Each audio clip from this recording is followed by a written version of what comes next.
कभी कभी आपके मन में भी सवाल आता होगा, क्या चांद सितारों ग्रह को प्रकोप को शांत करके क्या मानव जीवन भी सुखमय बनाया जा सकता है? आइए इस मुद्दा पे आज बात करने के लिए मेरे साथ मौजूद है दिल्ली की जानी मानी एस्ट्रोलॉजी डॉक्टर सीमा झा जी। आइए जानने का प्रयास किया करते हैं, क्या हस्तरेखा क्या है, आखिर यह ज्योतिष ज्ञान क्या है, इस मुद्दा पे बात करते हैं। नमस्कार, मैं हूं दीपक कुमार और आप देख रहे हैं अध्यक्ष टीवी। स्वागत है अध्यक्ष टीवी चैनल पे आपका। नमस्कार, मैं हूँ डॉक्टर सीमा झा।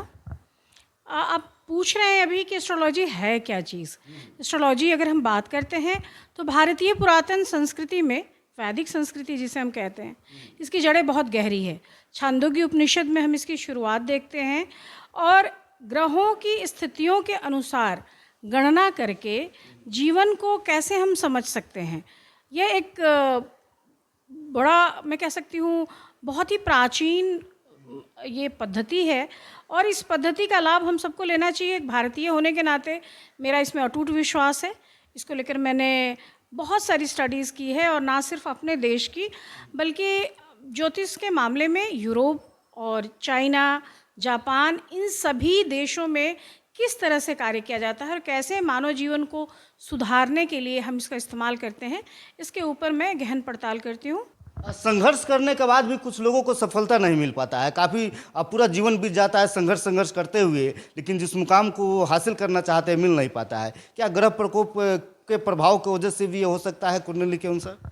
मेरा अपना मानना है कि हम सभी अपने पूर्व जन्मों के कर्मों के अनुसार अपना ये जीवन पाते हैं, यानी पुनर्जन्म या पिछला जीवन में मैं बिलीव करती हूँ और हमारे जो कर्म होते हैं उस अनुसार हमारा ये अगला जन्म होता है।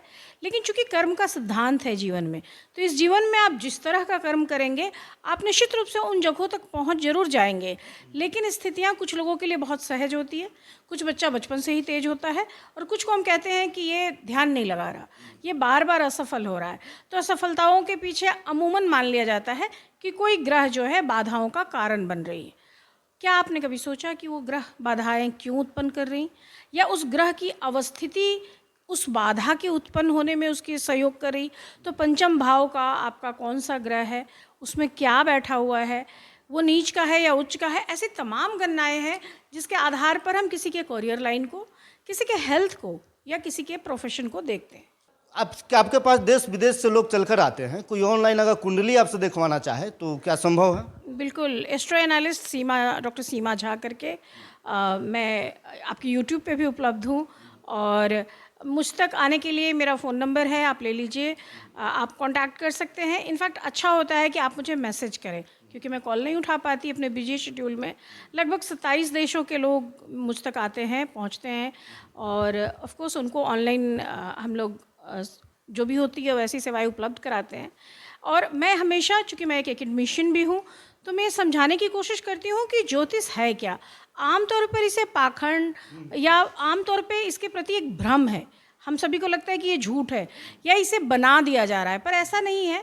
अगर आप ज्योतिष विज्ञान को समझते हैं, अगर आपको गणना करनी आती है, तो आप इसके फल से, आप इसके फलादेश से परिचित होंगे और आप किसी भी कार्य को करने से पहले आपको हम कहते हैं कि ये आपको सावधान करती है, अवेयर ऑफ करती है। तो अवेयर ऑफ होने के लिए ज्योतिष की ज़रूरत है। मेरे पास आमतौर पर जो लोग आते हैं कई तरह की समस्याएं लेकर आते हैं। आजकल मैं देखती हूँ करियर ओरिएंटेशन के लिए भी बहुत लोग आने लगे हैं। 12th के बाद आमतौर पर पेरेंट्स पूछते हैं या ग्रेजुएशन के बाद।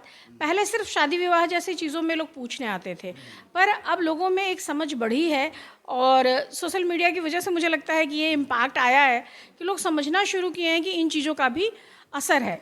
और निश्चित रूप से करियर में भी करियर गाइडेंस जितनी अच्छी आप ज्योतिष के थ्रू कर सकते हैं, ऐसे नहीं कर सकते। ऐसे एजम्पशंस लगा के कि ये बच्चा यही बन जाएगा, कहना बिल्कुल उचित नहीं है। अगर आपके पास गणनाएं कोई कर सकता है तो आपको ज़रूर जानना चाहिए कि ये बच्चा किस सब्जेक्ट में या किस प्रोफेशन में ज़्यादा अच्छा वर्क करेगा। कोई 5 उपाय बताइए जो घर पर लोग रह के उसका उपयोग करके शांति से जीवन बिता सकें। देखिए, एक तो बहुत सीधी सी बेसिक सी चीज़ है कि हम कहते हैं अगर अपने ग्रह, तो अगर हम कहते हैं सूर्य तो पिता, चंद्रमा तो माता, मंगल तो भाई, ऐसे बृहस्पति गुरु, हमारे गुरु, तो ऐसे जो भी ग्रह हैं हमारे, उसके हिसाब से हमारे दिन नियत हैं, हमारे दिनों के देवता नियत हैं कि किस दिन के क्या। अब आपके पास जो नहीं है, ध्यान से सुनिए, जो नहीं है, जैसे आपके पास पिता नहीं है तो आपका सूर्य कमज़ोर है, आपको मान के चलना है। तो उस दिन कोई आप ऐसा कार्य ना करने की कोशिश करें जो कार्य अत्यंत महत्वपूर्ण है। अगर माता नहीं है तो आपका चंद्रमा कमज़ोर है, तो आप सोमवार के दिन कोई ऐसा कार्य ना करें।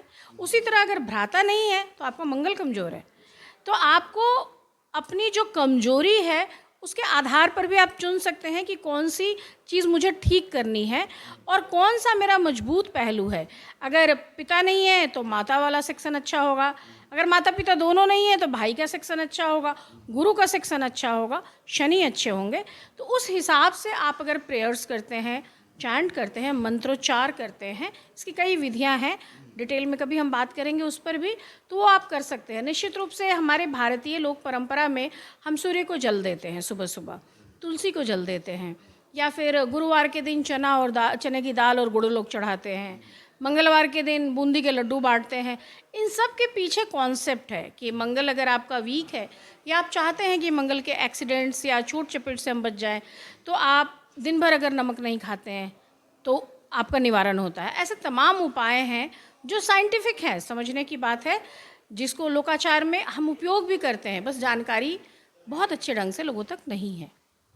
चलिए, जैसा कि अभी आपने देखा, मेरे साथ दिल्ली की जानी मानी एस्ट्रोलॉजिस्ट डॉक्टर सीमा झा जी मौजूद थी। इनके बातों के विषय में आप क्या सोचते हैं, और इस प्रकार से हस्तरेखा ज्ञान और वैदिक ज्योतिष ज्ञान के विषय में आप क्या सोचते हैं, आप अपनी प्रतिक्रिया हमें कमेंट बॉक्स में ज़रूर बताएं। जय हिंद, जय बिहार।